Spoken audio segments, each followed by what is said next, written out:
first Father's Day of my life that my natural father is not in the land of the living. He passed away a month or so ago, and we are still here praising God. And I'm very thankful for his legacy and for the legacy of all the fathers of my life.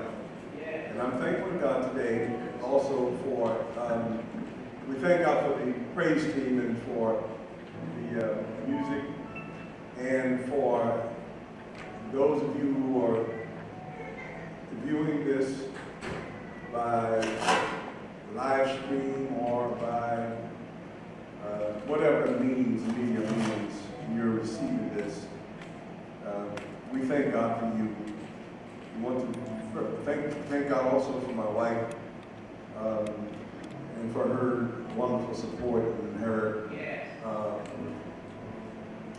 mentioning saying Happy Father's Day to me this morning, and to all of my children and all of you fathers, say Happy Father's Day to you today, and congratulating you on being a father.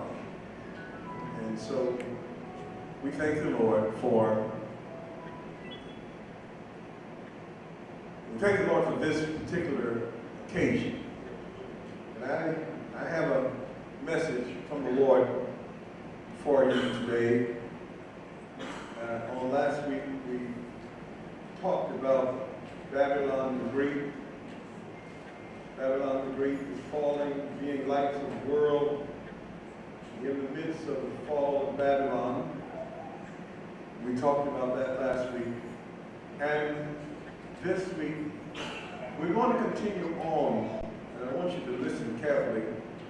And I hope that the recording of this will go such that you will be able to record it, and you will also be able to have access to rewind and play back. And I always find that to be a blessing, because sometimes the information that we give, I know there was another lady who watches my teachings, and she says she's glad that it's recorded, because sometimes the points are so deep that she has to stop the tape, rewind it back, and then come back and hear that part again. And so I hope that that particular thing would be, I can use that to my advantage. And the reason why I say that is because sometimes the amount of information that we're putting out, for some can get it right away, and some who are more studious will say, I want to hear that again. I want to put that back, because that information is pertinent. Sometimes a speaker in a regular situation can do what they call an information overload, where they're overloading too much information. But then sometimes this information is needed, and when you're able to rewind it, you're able to rewind it and go back to it. And so at this particular time, on this particular message, I'm going to talk about Babylon again, all right? I'm going to talk about Babylon. But I'm going to talk about it in relationship to Father's Day. And my topic is knowing the God of our fathers. Knowing the God of our fathers. And so it's going to have some parts to what I'm going to say today. And I pray that God will bless me to tie it all together. Yes. We're talking about knowing the God of our fathers. And I'll begin reading. I'm going to refer to 3 passages of Scripture. I'm going to go in Revelation chapter 17.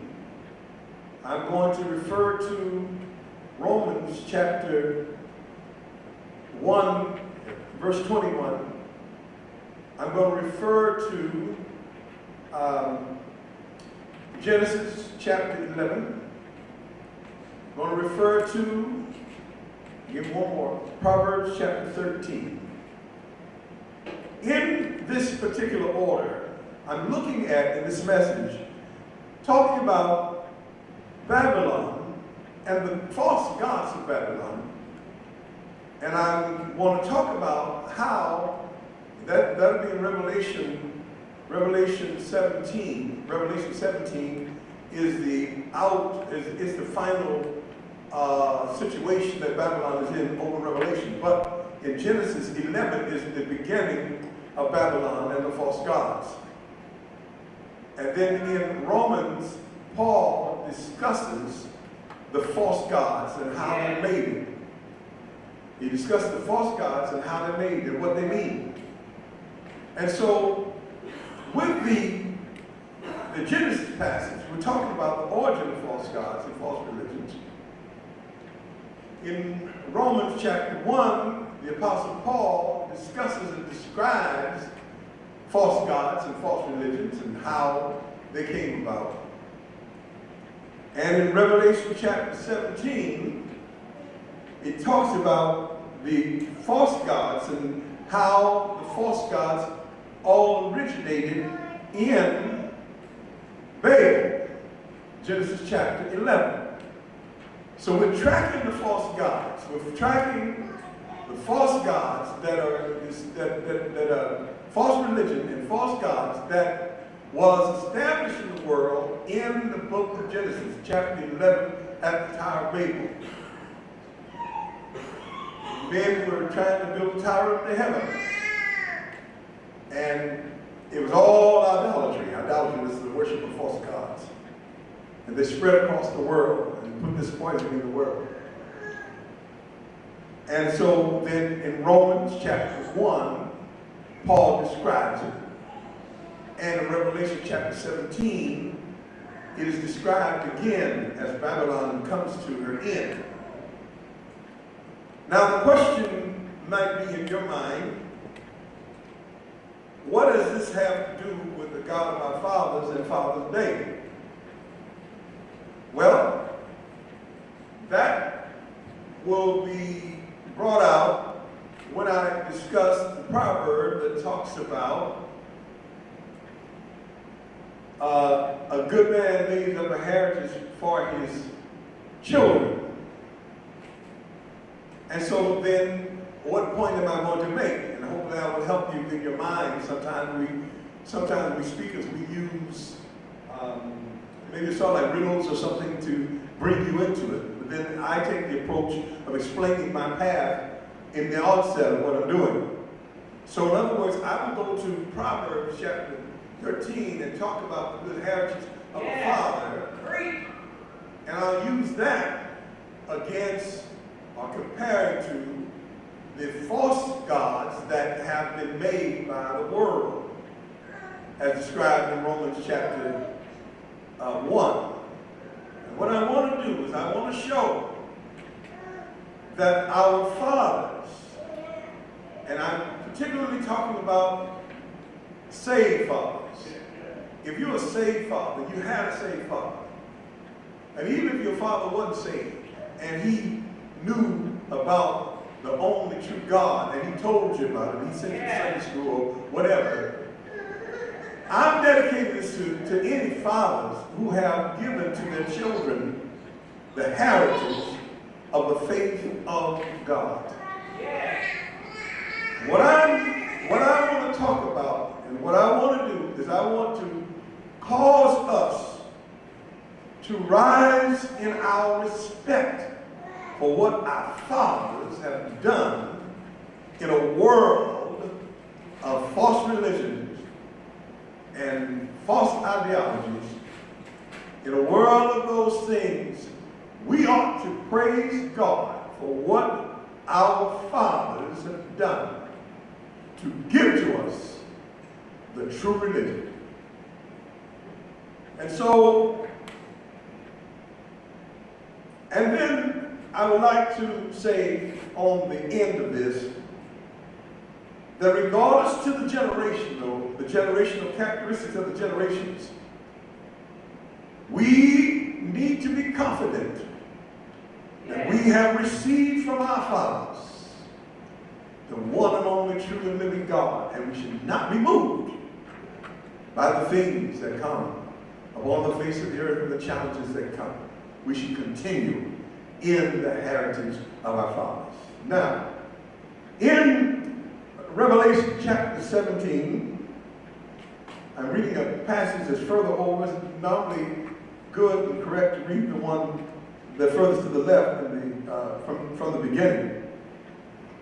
But in Revelation chapter 17, verse number 1, and there came one of the seven angels which had the seven vials, and talked with me, saying unto me, Come hither, and I will show unto thee the judgment of the great,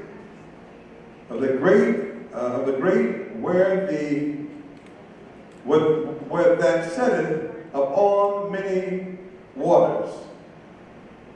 Now let's go down here to verse number 5. I'll go to 4. And the woman was arrayed in purple and scarlet. And in verse number 5 says, and upon her forehead it was written, Mystery Babylon, the great mother of harlots, and abomination of the earth. Babylon, Mystery Babylon, the mother of harlots. Now let me explain this to you about Mystery Babylon being the mother of harlots. A harlot is a whore. I assume by now you figured that out. A harlot is a whore. It's someone who is having illicit sex with someone else. Now here what we have is that the Bible here is telling us that Babylon is the origin of all false religions. Yes. Babylon is the place from where it went. Babylon is a place where when the Lord had to come up to Babylon, come down to Babel, where they were building this tower, Genesis chapter 11, building this tower up to heaven. In that effort was all false religion, the spirit of all false religions, all false gods, and false religions are religions that are against the belief in the one and only true God. False religions are religions that mock God. False religions create their own gods. In false religions, the origin of all humanism, that is man coming in his own way, the religions that come from the fall of Adam, the fall of man, and the curse in his nature, he has made up religions that have come out from the false pride of them trying to build a tower up to heaven, to try to be separate from God, try to be different from God, try to be in competition with God, try to mock God, try to ignore God, try to almost make God into a lie. This is what was going on at the Tower of Babel. And what God had to do, God had to confuse the tongues and scatter them across the world. And when they were scattered across the world, they went out and made up all of these false religions.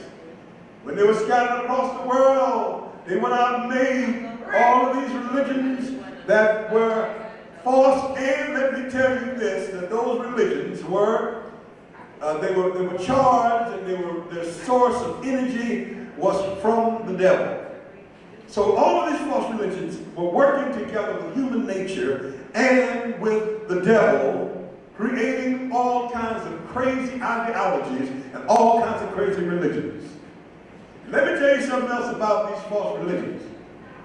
These false religions, if you'll notice, the reason why the Bible said Babylon, the mother of harlots, is because it's from that spirit in what we call the dispensation of human government. Yeah.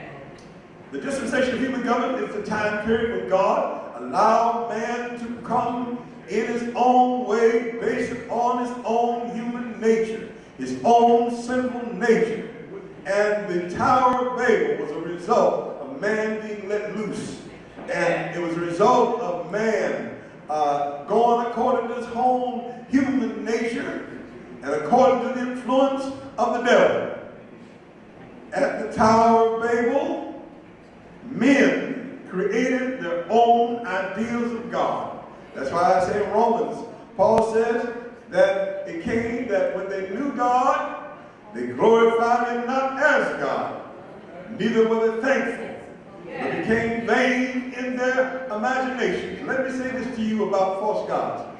False gods are gods that are made up by the imagination of men. It's by the ideas and the imagination of men. False gods are dreamed up by men. They're dreamed up for man's own evil convenience. They're dreamed up for man's own evil ideas. And they're dreamed up being flavored by Satan for man's own evil purposes. That they may result in evil against God. That they may turn men away from God. That they may turn men away from worship. That they may turn men away from giving God the glory. That they may turn men away from God to create all kinds of scenarios and all kinds of ideas and philosophies and doctrines and things in men's minds that cause men to stray from God. All kinds of philosophies. I don't need God. The world wasn't created by God. It was a Big Bang Theory. It was a revolution. It was an evolution. It was this. It was that. It was anything to keep people from worshiping the only true God. Now, let me say this. The reason why it says that Babylon is the mother of all harlots. If you will notice, if you read the Word of God, you will not find, even though man had fallen in sin and his sin nature was sinful, it was at Babylon, Babel, when they began to make gods. Yeah. You will probably not find a false god in the book of Genesis. The book of all beginnings. You probably won't find the name of a false god. But you'll find these names that come after the 11th chapter of the book of Genesis. What does it say? They're saying that they originated with Babylon. And they all come out of her. And they are all in her today. Babylon, that wicked city. False religions. What they call agnosticism. In other words, acting like you don't know who God is. Atheists say they don't believe in God. Those who worship the universe, they worship the sun. They worship the moon. They worship fertility. They worship vegetation. They worship animals. These things come out of Babylon. Yeah. This is why it's so important for us to understand about the Tower of Babel. It is major doctrine in the Bible. But they worship. And not only do they worship, they have a connection with the occult. The occult is from Satan. So then Satan is behind it. And some of these religions have, oftentimes they have what you call demonstrations of power. Now, the Satan, he is the prince of the power of the air. Yeah. So every now and then there is some power that might be demonstrated. Even in the story in the Bible of Jannes and Jambres, who were able to, after Moses had threw his rod down, and it turned into a snake. Then Jannes and Jambres threw their rod down, and it turned into a snake. Let me tell you something. Everybody that has power is not of God. There were gods, and so what happened was after they had turned their their stick into that snake. And Moses threw his down again, and his serpent ate up the serpent. In other words, what God is saying is that the ultimate power and all power is subject to his power. And so, in the case of Jannes and Jambres, they demonstrated power. So, in the case, there have been people, and I'd be remiss if I didn't tell you, that there have been people who said that they've seen people in some demonic worships in Africa where they turned a man into a dog. And all kinds of demonic superpowers. In fact, in the tribulation period, the Antichrist is going to be so full of the devil that he is going to have access to the devil's miracle-working power. The devil works mighty powers, and he'll do anything to deceive men. And so those religions that come out from Babel, you can read in their tenets nothing but flesh, nothing but anti-godness, nothing but spiritual things to kill and to destroy. And from them came gods like Moloch and Ashtoreth and different gods of the Old Testament. They were from the Tower of Babel. And all of these gods and all of these false religions are considered to be whores. They are part of the great harlot. So in other words, mystery Babylon, coming out of Babylon is all false religions. There is no false religion on this earth that didn't come from Babel.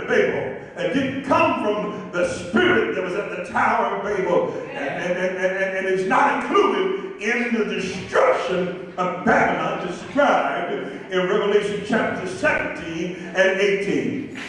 All of them are included. And what I want you to know is that there is no real false religion. They're religions that are made up, like Paul says in Revelation, in Romans chapter 1, when they knew God, they glorified him not as God, but became vain in their imaginations. He's talking about the human nature, the nature of man after the fall of Adam. And so when they became vain in their imaginations, and then they began to create worship of four-footed beasts and all kinds of things, and they created worship, and they made up their own gods. They made up their own stories. But if you really look at the tenets of all false religions, you'll find a deep source of anti-godness, just like it was at the Tower of Babel.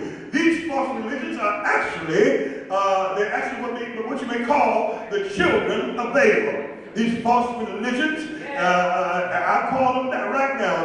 You want to talk about the Buddhists, you want to talk about Islam. Islam is loaded with carnality and evil stuff from Satan. The Buddhists are loaded with that. The Shintos and the Taoists and all of those false religions come from the Tower of Babel and the spirit that was there. There were none named before the Tower of Babel. All of this came, if you notice, after God spread man over the world with the spirit of deceit down in his flesh and his mind, and Satan influencing them, and they developed all these religions, even the Eastern religions, and those in the North, and those Eastern religions and philosophies that have influenced government, and with all of the wild ideals, the Hindus and the Muslims and all of the strange religions of the world, I'm trying to tell you right now, they come right out of the Tower of Babel. They come right from Satan, right from the flesh of man. And you ought not be intimidated, because they weren't around in the beginning, but they came as they went to the various parts of the world, and then men kept on being weak because men kept on rejecting the power of God, rejecting the wisdom of God, rejecting the grace of God, rejecting the word of God. And that's how the world got so many crazy false religions. But I assure you, notice, my brothers and sisters, that there is only one true God, and his name is Jesus today.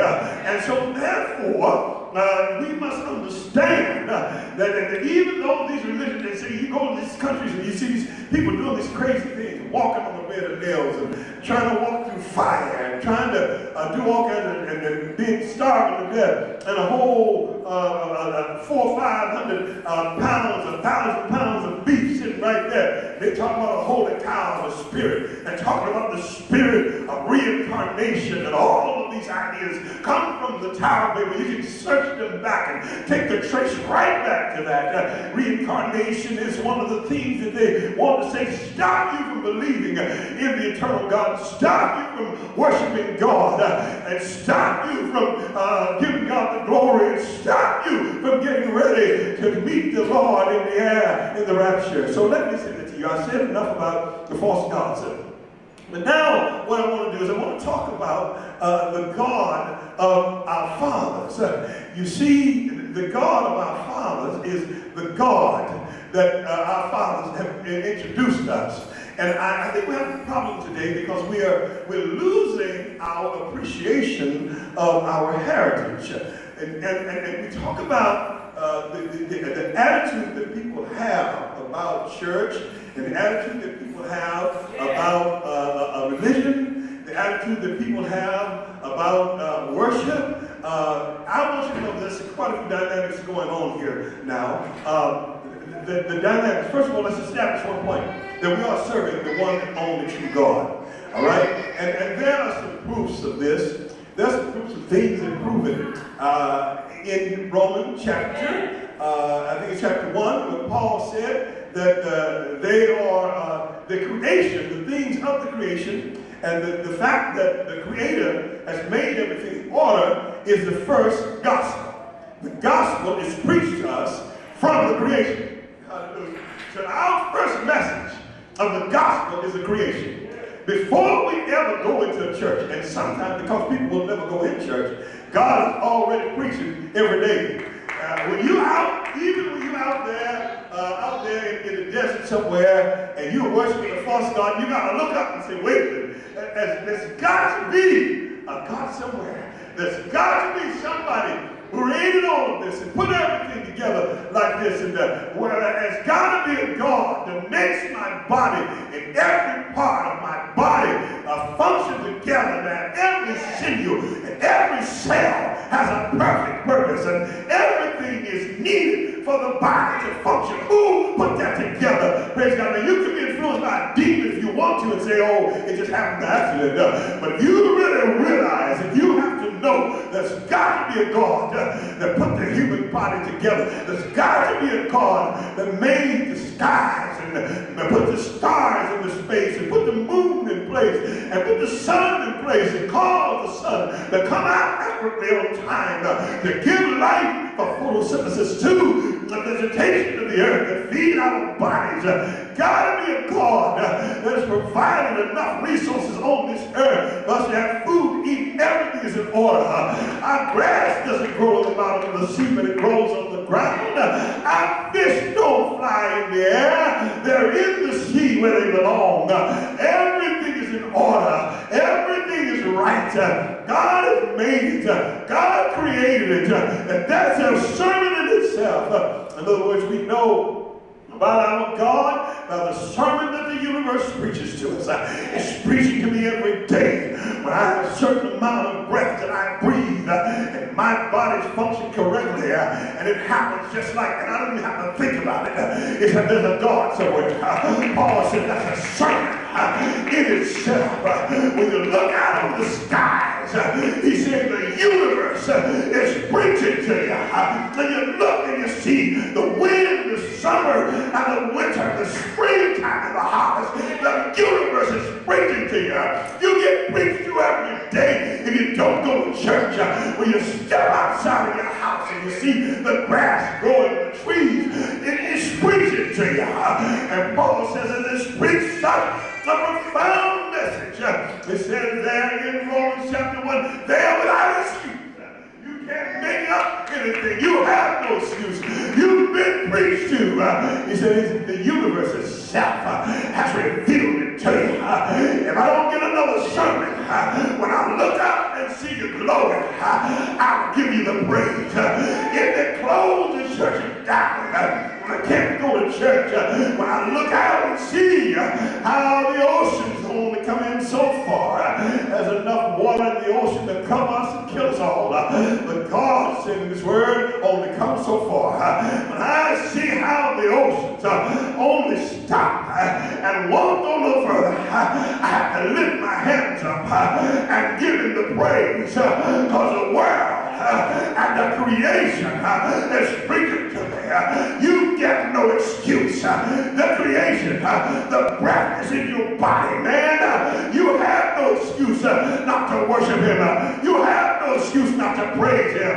Your body and your life and your lungs and everything about you is preaching to you. You've got to humble yourself, unless you're under the spirit of Babel and say there's a God somewhere. The universe alone is enough to bring you to your knees to give God some praise. We ought to tell the world, I'm not no fool. I know that God is real, and I'm going to praise Him. But then there's something that the Apostle Paul, in that statement in Romans 1, he says, so they got this exposure. He says, so they really are without excuse. And even though you're without excuse, you're still walking in unbelief, and you're still. So anyway, so that is, the universe teaches us that we've got the right God. Thank you, Jesus. Not only does the universe, but even the Holy Scriptures, it proves to us that we have the right God. Did you know that 66 books were put together, and many of those books prophesied, and what the books said were written by different prophets in different parts, different times, in different parts of the world, concerning Christ, and how Christ fulfills everything in those prophecies precisely. Come on, think about it. The Word of God, the Bible alone, is a book that cannot be torn down. The Bible alone is a book that's so tight, and one thing bears witness to the other. You can actually run a reference from a passage in the Bible and run a reference to preach that passage in almost every chapter in the Bible, because it's so well tightly put together. It is a book of truth. You can find one any teaching that's in the Bible, and you can run reference to it, especially the major texts in the Bible, from one end of the Bible to another, comparing it from one writer to another, where those writers did not write, did not know one another, but the prophecies are precise, enough alone to tell you that our fathers pointed us to the right God. I'm talking about the God of our fathers. Our fathers pointed us to the right God, and I'm so glad that my God is the right God. I'm so glad that my God is not the God of the Babylonians. Our Father gave us the right God, and we got the right one. Hallelujah. Another thing is that the right God came into the world and was born of a virgin. Do you know anybody else of any other religion that was born of a virgin? In other words, his mother didn't have sex with no human man, but the Holy Ghost implanted. Come on, if you want the gospel, you believe this, it's true anyhow. Whether you believe it or not, it's true anyhow. Hallelujah, God. Born of a virgin. What did Isaiah say? He said, I should give to you a sign. You will really want to know whether or not he's the right one. He said, I'm going to give you a sign. I'm going to show you by a miracle that he's the right one. He's going to be born in Bethlehem, born of a virgin. I'm giving you the right one. You got the right address. You got the right God. You ought to be glad about that. You ought to be glad you got the right God. You ought to be glad you got the Creator in your religion. You ought to be glad that you're not in the Babylonian religion, but you got the right God. Because our fathers gave us the right God. And not only that, not only was he born of a virgin, but he died on the cross. And he died a death that no man could die but the right man. No man could die that death but the man who was a God man. No man had the strength. No man had the endurance. No man had the holiness to die the death of that man Jesus. But he died that death. And then he rose again on the third day. He got up from the grave. And there's nobody else in any other religion that got up out of the grave. And not only that, did he get up and he showed himself openly to all those that were around. But the information went all over the world. And it's still in the world today. Why is that? Because God was proving to you that we had the right one. If he didn't get up out of the grave, you wouldn't know we had the right one. But the resurrection was for more than one purpose. One of the main purposes was to prove to you that you had the right God. You've been taught by your father's right. Your father told you about the true God. And that's the reason why we ought to thank God for our fathers. We ought to continue in the faith of our fathers because they gave us the right God. I remember back in the book of, in the Old Testament, the children of Israel were called out to worship. They said, we're coming to worship the God of Abraham, the God of Isaac, and the God of Jacob. We're not going to worship the God of the Philistines. We're not going to worship the God of the Amorites. We're not going to worship the God of the Moabites and the Hittites, but the God of our fathers, the God that revealed himself to Abraham. Oh, hallelujah. Just like the false religion started at the Tower of Babel, I want you to know that when it comes to the faith of our fathers, it started with Abraham. Abraham is one of the most important people in the Bible other than Jesus, because he was the one that said, I believe God. He was the one that will follow God. And God demonstrated miracles through Abraham. But Abraham is not where I want to go today. But I just wanted to drop that off to you and give you that. I'm not going to charge you for that one. That was just a little extra. But I want to go back now to the God of our fathers. The God of our fathers is the God that created the world. The God of our modern Pentecostal fathers, our modern church fathers. He's the right one. He's the right one to worship. He's the right one to praise. Oh, hallelujah. Thank God for our fathers. Now listen to this. Now let me go to the part about the heritage. The heritage in the Proverbs text. We talk about how a father leaves, a good man leaves a heritage for his children. A good man leaves a heritage for his children. He leaves a heritage. He leaves a word. I thank God for my father who left a heritage for us, a heritage of God. He taught me about God. He taught me how to pray. He taught me about the power of God. He taught me about the Holy Ghost. And I'm glad my daddy wasn't a Hindu. I'm glad my daddy wasn't a Buddhist. I'm glad my daddy wasn't a Shinto. I'm glad my daddy was a daddy that believed in the God that made the heaven and the earth. I'm glad my daddy was a God that made the waves come in and stop at the bank, hallelujah, of the sea. I'm glad my daddy was a believer in the God who was healer of all manner of sickness and disease. I want to say this to you concerning our fathers in the faith, and I want to bring it on down to the 20th and the 21st century. We got a lot of problems today in the church world, and a lot of people are what they call millennial people. They're in the generation of the millennials, and then you have some in the generation X, and what to say about the millennials is that they're discouraged about going to to church. They don't want to go to church. They don't want to sit up in church. And they don't want to be committed. But there's some reasons why they're that way.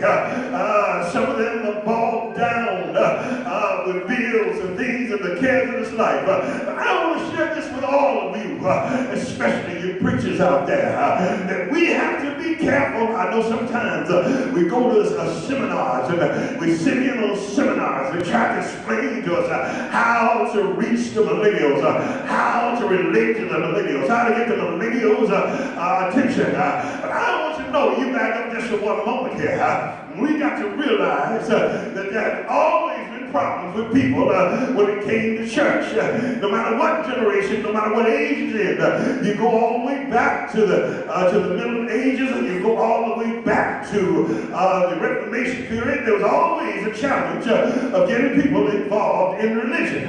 So it ain't nothing new. That's the first thing, preachers. Don't get unglued because you think it's new. The millennials don't want to go to church. Folks didn't want to go to church at the turn of the century. They didn't want to go to church before Azusa Street. They didn't want to go. It's nothing new. But one thing you have to understand is that some of these things that we are seeing happen in people are things that happen to people in the last days. And let us not have ourselves to the point where we are thinking that it's something new and something strange because a generation has raised up, and especially if they are rebellious against God, it's nothing but an extra branch off from the Tower of Babel.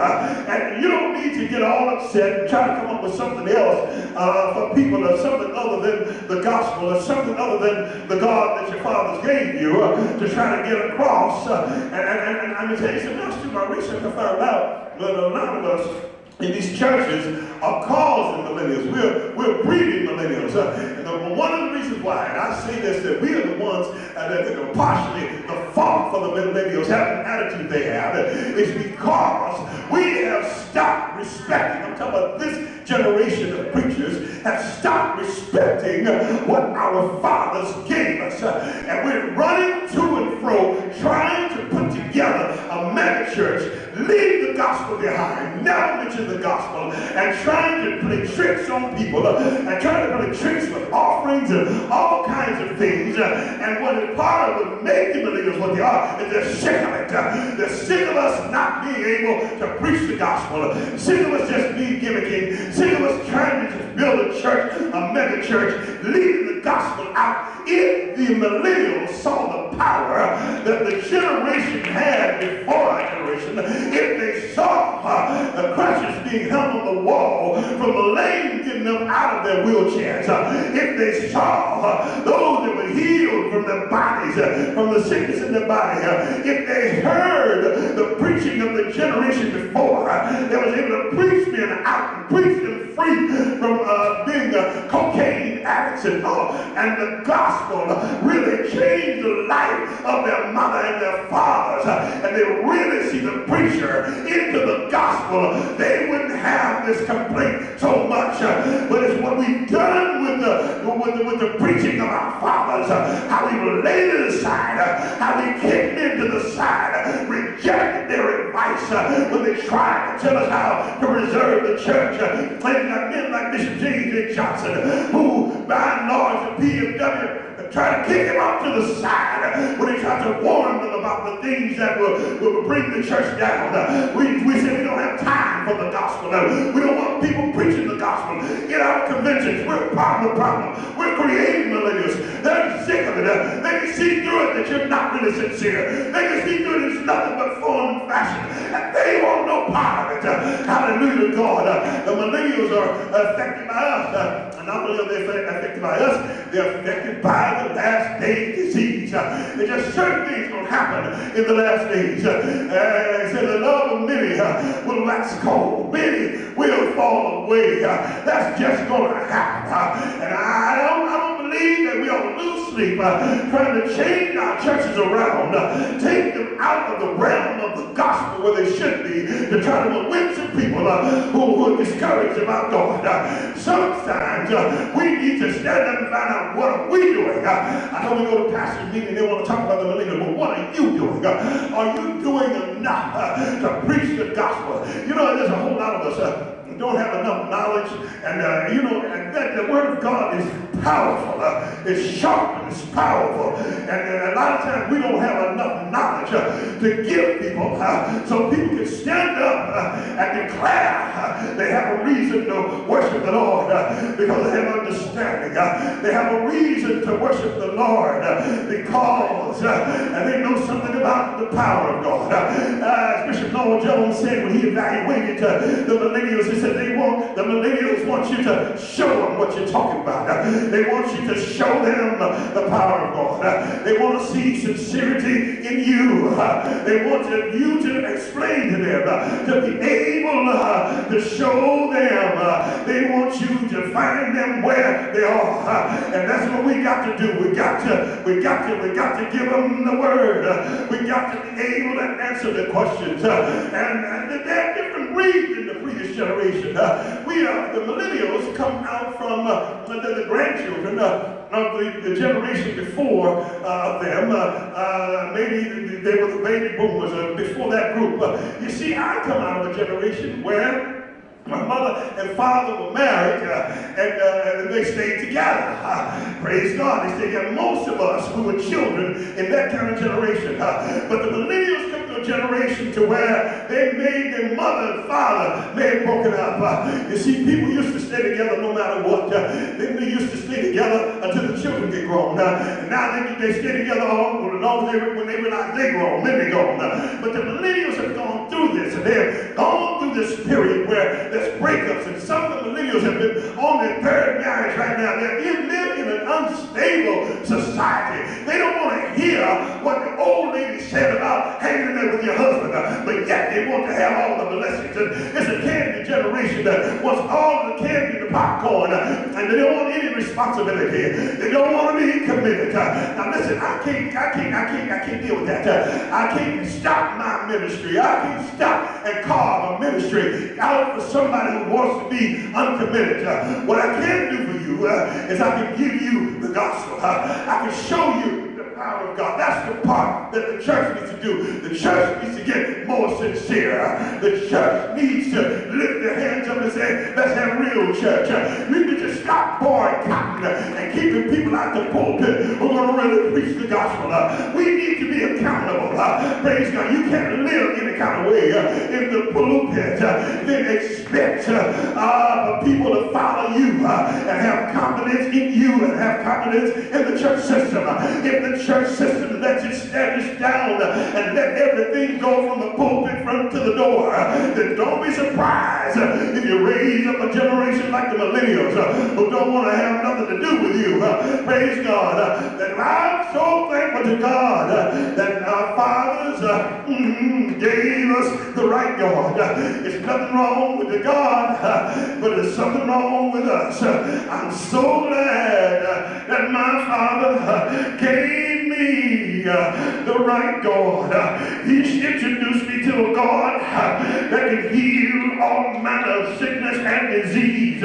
He introduced me to a God that made the heavens and the earth.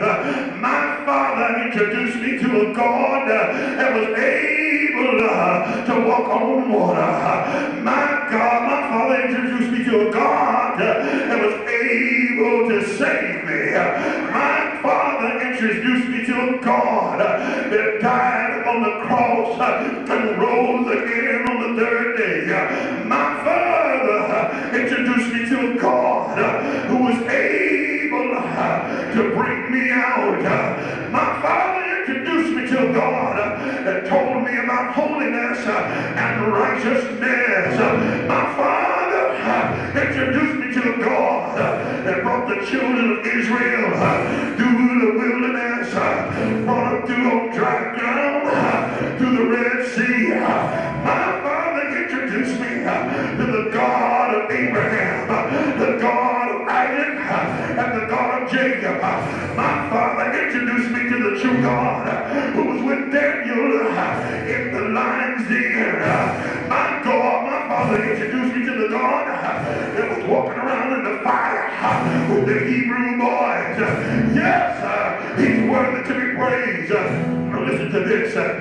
I'm not going to turn it down. I don't feel intimidated by any of you. I'm not intimidated by the preachers who don't want to preach. I'm not intimidated by the millennials who don't want to worship. I'm not intimidated by the slow saints because I know of whom I have believed, and I am persuaded that he is able.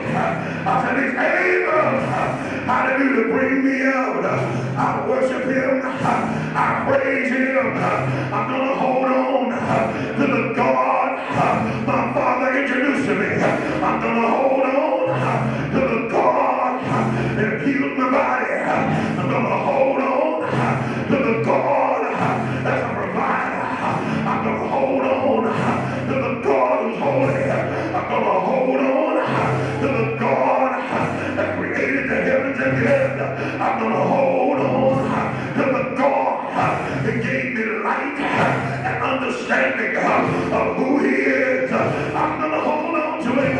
I'm going to continue to worship his name. I'm going to continue to praise his name. Hallelujah. Now listen to this. That is different from the God of the Babylonians. Hallelujah. I ain't no Babylonian. I'm a praiser.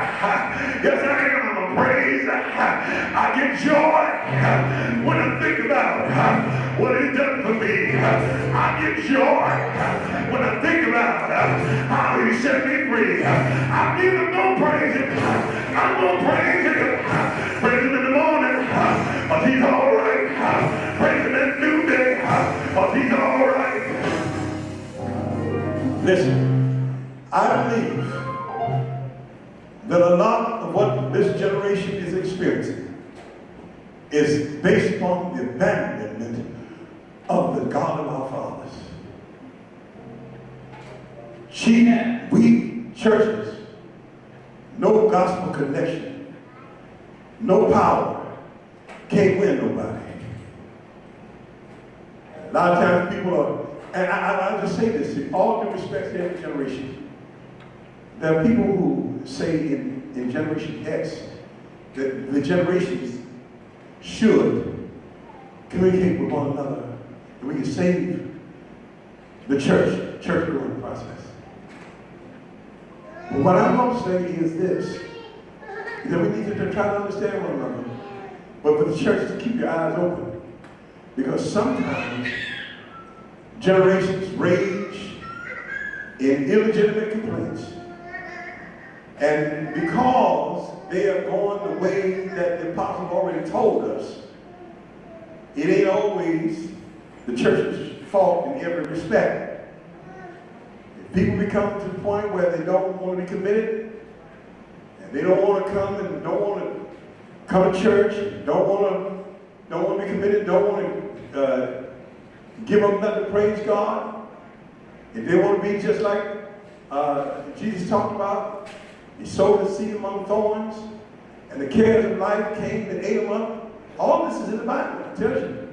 If they let that seed be eaten up by the cares of life, and if there's a spirit driving people away from the house of God, that's not the Holy Ghost. That's not the Holy Ghost. Sometimes the church has to stand. I know we got a gospel, and I know the church is good. And sometimes we have to pray and know who we are and then watch God work. I believe that there's coming a revival. There's coming a revival over the land where people are going to be going after God. But let me say this to you. We're living in a changing time as well. Everything won't be the way we had it or the way we imagined it. People may be different. They may worship differently. They may dress differently. They may do things differently. Things that I would never do.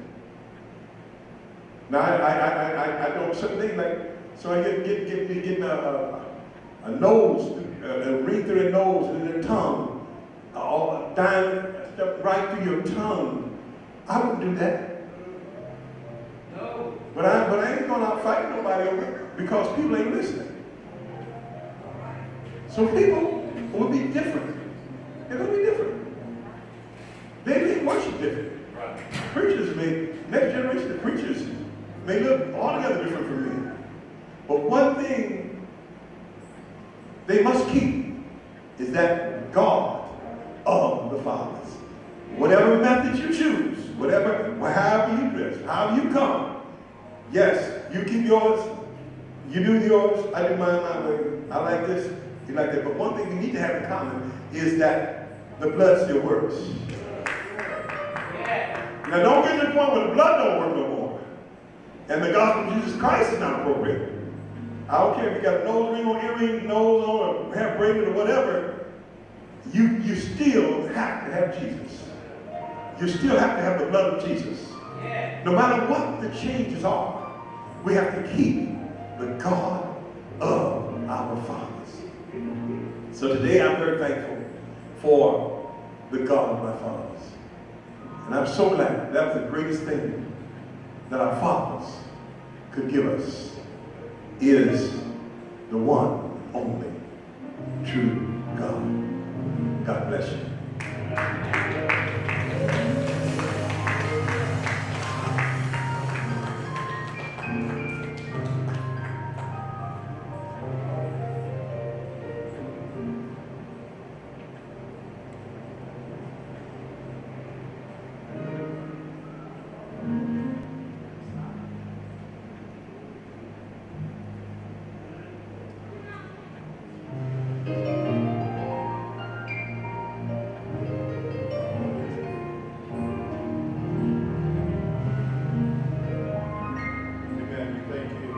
Bishop, for such an awesome word. We thank you for giving us the word. I really appreciate everybody who's here, and we thank those who are in the broadcast land or internet land, whatever you want to call it, or listening. We are broadcasting so that we might get the word out to you. Thank you very much. This is Bethesda Temple Church.